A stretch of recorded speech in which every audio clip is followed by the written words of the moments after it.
Bonjour, aujourd'hui c'est le top 10 des philosophes allemands. Alors ce qui va changer un peu par rapport à mes autres top 10, c'est que la classification que je vous propose ne correspondra pas seulement à mes préférences, même si elles demeurent de toute façon subjectives et que je ne cherche en aucun cas à imposer à quiconque, mais à tout seigneur, tout honneur, elle comportera une certaine armature logique, un caractère génétique, je dirais, à partir de celui que j'appelle le numéro 1, puisque je vais donc commencer dès maintenant, et qui est Emmanuel Kant. Alors évidemment, j'aurais pu parler de philosophes allemands antérieurs, et, par exemple médiévaux comme l'extraordinaire maître Eckhart, ou un peu plus tard de Leibniz. Mais j'ai choisi Kant car pour moi, il est vraiment le père de la philosophie moderne allemande, vraiment un fondateur, et j'espère pouvoir montrer dans cette courte vidéo que tous les philosophes que je vais évoquer maintenant lui doivent quelque chose d'une manière ou d'une autre. Alors, Kant, évidemment, je ne peux pas expliquer sa philosophie, elle est beaucoup trop complexe, elle est extrêmement riche, elle est très importante. Je dirais juste une chose, c'est la distinction qu'il a opérée entre le noumen, c'est-à-dire la chose en soi, et le phénomène, c'est-à-dire ce qui nous apparaît. Et, autre point important, la limite qu'il a tracée au niveau de notre savoir. Alors comme vous le savez, dans mon top 10, il y a toujours mention d'un livre. Pour Kant, il faut lire les 3 critiques évidemment, mais je vous propose un petit livre peut-être plus accessible pour ceux qui n'ont pas pu ou su lire Kant. Ce sont les Prolégomènes, qui sont véritablement une magnifique introduction à ce philosophe extraordinaire que je place donc en number 1. Alors, voilà où maintenant ma classification va devenir extrêmement structurée. Je vois 3 successeurs, en quelque sorte, à la pensée de Kant, qui vont dans 3 directions différentes. Ces successeurs sont pour moi Schopenhauer, Hegel et Husserl.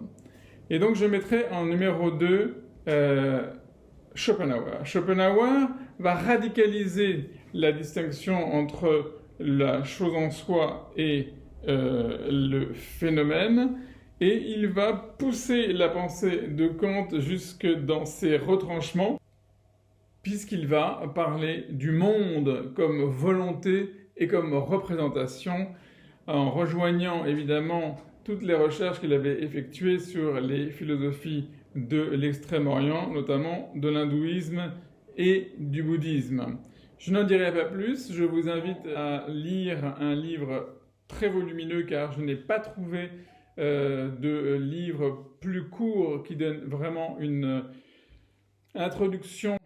Car n'oubliez pas, je vous invite toujours à lire les auteurs eux-mêmes et non pas les commentateurs. Donc peut-être vous pouvez lire l'introduction de Schopenhauer, l'introduction qu'il fait lui-même à son œuvre magistrale qui est Le Monde comme volonté et comme représentation. Donc numéro 3 de mon top 10, un deuxième successeur, si j'ose dire, qui est Hegel. Hegel, contrairement à Schopenhauer, va orienter ses recherches dans une direction tout à fait différente. D'une certaine manière, toute son œuvre est une réponse à Kant, mais lui, c'est pour inventer une métaphysique, Schopenhauer aussi d'ailleurs, mais il va en quelque sorte outrepasser l'interdit kantien, l'interdit des limites, et il va proposer une magnifique logique et une magnifique métaphysique qui est aussi une pensée de l'histoire, de l'esthétique. Et je vous invite à lire un livre qui est absolument remarquable, car c'est une introduction à l'esthétique de Hegel. C'est Hegel qui fait lui-même une introduction à son esthétique, et à travers cette esthétique, eh bien, on accède véritablement à la fois à la logique qui préside à toute l'œuvre de Hegel, et on voit tout à fait le déploiement de cette pensée à travers l'histoire de l'œuvre d'art. Alors numéro 4, le troisième héritier de la pensée kantienne, c'est Husserl, le père de la phénoménologie, qui lui va précisément développer cette idée de phénomène. Qu'est-ce qu'un phénomène? À travers l'axe de ce qu'il appelle la réduction eidétique, et évidemment de la mise entre parenthèses du jugement ou époquée, afin d'analyser ce par quoi les choses viennent à être pour nous en tant que phénomènes, dans leur apparaître, dans leur manifestation, et comment, dans tout phénomène, il s'agit d'une constitution noético-noématique, c'est-à-dire une constitution des objets, d'une visée des essences et d'une donation des phénomènes. Alors, il y a aussi ici une œuvre complexe, riche, volumineuse, mais j'ai trouvé un petit texte que je vous invite à lire qui est tout à fait remarquable, qui s'appelle « Les méditations cartésiennes ». Je dis bien cartésiennes, c'est un livre de Husserl, qui vous permettra de rentrer plein pied dans l'expérience de la phénoménologie, car la phénoménologie, c'est avant tout une expérience intellectuelle. Donc, nous avons dit Kant, Schopenhauer, Hegel, Husserl. Le cinquième de mon top 10, c'est dans le prolongement de la pensée de Schopenhauer, son plus grand disciple, qui est évidemment Nietzsche, que vous connaissez tous, qui n'est pas un penseur antisémite, mais qui est un penseur en revanche tout à fait provocateur, sulfureux on dirait aujourd'hui, et donc il ne faut pas se laisser impressionner par des prises de position qui sont parfois stratégiques et d'autres fois qui ont pour but d'aiguiser ou plutôt d'aiguillonner l'intérêt du lecteur. Nietzsche, c'est celui qui va remettre en question toutes les valeurs de l'Occident. C'est donc un disciple de Schopenhauer, mais un disciple évidemment qui va tuer le père, puisque son œuvre est aussi une critique de Schopenhauer, et je ne m'attarderai pas très longtemps sur cette pensée tout à fait incontournable. Et je vous invite à lire la généalogie de la morale, parce que dans la généalogie de la morale, on voit vraiment la méthode de Nietzsche, qui va passer de la question aristotélicienne du TST, qu'est-ce que c'est, qu'est-ce que l'être, à la question du qui. Quelle est la qualité de la volonté de puissance qui s'exprime dans tel ou tel phénomène. Alors maintenant, je reviens à la lignée hegelienne, et donc je passe au numéro 6 de mon top 10, et après Hegel, évidemment, l'héritier principal de Hegel, c'est Marx. Car Marx n'est pas seulement un sociologue, un penseur de l'économie politique, mais c'est aussi un très grand philosophe. Et il a été donc très influencé par Hegel, certains diront même trop, et en tout cas, ne pensez pas qu'il n'y ait pas dans l'œuvre de Marx des œuvres proprement philosophiques qui ne soient pas vraiment passionnantes, et je vous invite à lire ce recueil donc, de textes philosophiques de Marx qui s'appelle « Philosophie ». Vous trouverez dans les célèbres textes comme les manuscrits de 48 et d'autres textes aussi importants. En 7e position, nous retrouvons donc la troisième famille, si j'ose dire, qui est l'héritière de la pensée kantienne, celle de Husserl et de la phénoménologie. Alors, l'auteur dont je vais vous parler est un auteur qui est très controversé, qui est Heidegger.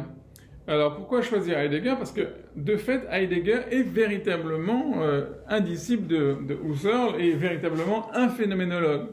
Alors, je ne vais pas rentrer dans l'affaire Heidegger, qui est bien trop compliquée, Cela ne veut pas dire que je considère que Heidegger soit exempt de toute faute, bien au contraire. Il est certain que Heidegger a été engagé à un moment de son existence dans le nazisme. Il est certain qu'il aurait mérité peut-être des sanctions beaucoup plus sévères que celles qu'il a encourues à la fin de la Seconde Guerre mondiale. Et j'ose le dire, et il est certain que Heidegger a été un salaud.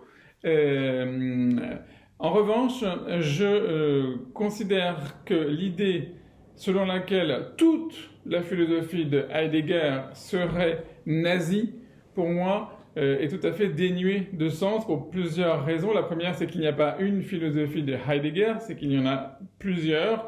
C'est un penseur qui a évolué depuis les années 20 jusqu'aux années 70.